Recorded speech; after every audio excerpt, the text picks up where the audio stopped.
Perspective is an hour-long 3D/2D puzzle platformer created by students at the DigiPen Academy. It's a game about navigating a 3D space and using perspective tricks to create levels for a 2D character out of blue and orange objects in the world.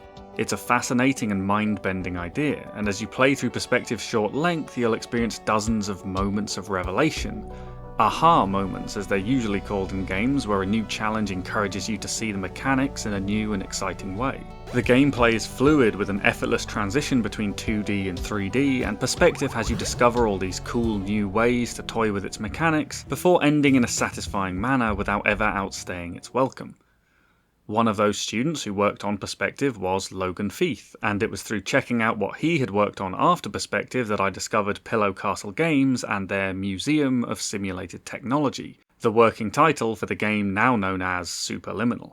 Superliminal seemed like a chance to take the ideas from Perspective and, with more time and more budget, create a game with similar mechanics that could also be a commercial product. And did it do that? Yeah. Well, no. Sort of. In the first line of the Steam description, Superliminal promises, like Perspective, a first-person mind-bending puzzle game. But the moments that made Perspective mind-bending were those moments of revelation when a level felt impossible until you finally saw it from a new perspective.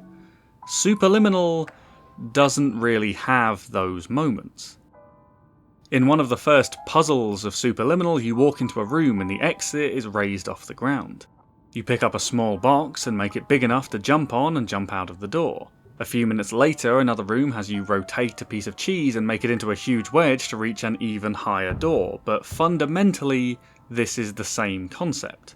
Find a small item and make it the right size to stand on.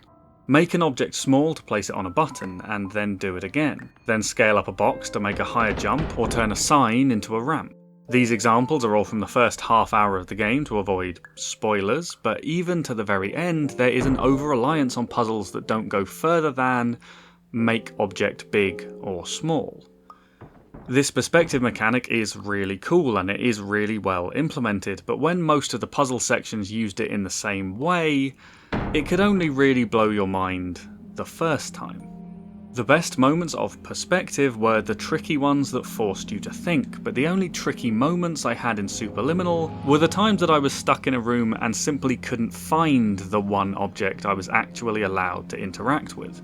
It isn't that there are no new ideas as you play through the game, but there aren't many and they tend to be quite simple. And especially towards the late middle and end of the game, most ideas felt like they were just repeats. As a result, I don't think Superliminal hits the right spots to be a good puzzle game. But it is an excellent walking simulator. In the same way that Journey is a walking simulator with light platforming, Superliminal is a walking simulator with light puzzling. At the start of the game you hear that you're asleep at the Somnosculp's facility, and this is a sort of psychiatric program to help with feelings of anxiety. But I've played Hypnospace Outlaw, and I know that any dream-related technology is kinda sus. You'll hear instructions from an AI, the Standard Orientation Protocol, and radios that put you in contact with your doctor.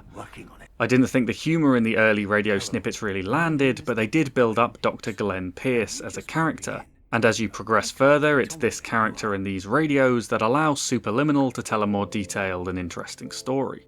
While the puzzling wasn't great, Superliminal has cool visual tricks for you to stumble into, like walking up to this corridor only to find that there was never one there, or little moments as it subverts your expectations as you move to pick up a dice and instead lift a chunk out of the floor. And there are some wonderful scripted sequences, especially towards the end, that I won't spoil in this video. These are all great elements to have in a walking simulator, moments that are cool and you find and experience just by moving forward through the game. Superliminal makes great use of recurring visual motifs like chess pieces and dice that emphasise the abstract nature of the dream space, and alarm clocks to tie back into the idea that you're still asleep. It has this ability to switch so fluently between two jarringly different tones. One that's assertively placid and bright and clinical with peaceful jazzy elevator music, and one that's dark and cold and made all the more unsettling by a low rumbling white noise.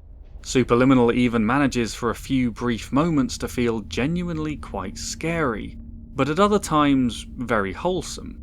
And these great moments are all ones that you get from Superliminal just by moving forward. Despite how cool the perspective mechanic is, I got more enjoyment out of the scripted visual sequences and walking simulator moments than I did from most of the puzzle solving. The perspective mechanic does give the game pace breaks and interactivity and adds to the surreal nature of the world, but it isn't what steals the show. Superliminal was not quite the game I expected based on the trailer I saw, how it describes itself, and me seeing it as a sort of spiritual successor to Perspective. But it is still a game that I really enjoyed. I was a little disappointed by the lack of creativity and interesting uses of the game's core mechanic, and weirdly this was a 2.5 hour long game that was potentially half an hour too long, just because some of the repeated puzzle ideas felt a little like obstacles in the way of the journey that was unfolding, and that I really wanted to get back onto. I love games like this, games with a tight 1.5 to 3 hour runtime that you can start and play through in one sitting and get to the end and think, wow. Even though I see Superliminal as being a story-based walking simulator, I can see this being another one of those games that I come back to and replay every so often, just like rewatching a favourite movie. It can be mundane and cinematic, tense and uplifting, and if you want to be immersed in a game that plays around with illusions and visual trickery, then Superliminal is wonderful. And if you're looking for a first-person mind-bending puzzle game, then Perspective is still free. My recommendation? Play both. Thank you for watching. I hope you enjoyed this video. If you did and you're not already following this channel, why not subscribe and get notified about all the videos that I'll write in the future. If you're looking for another video to watch right now, then I've linked my review of Perspective on the screen, and hopefully I'll see you in the next one. Goodbye.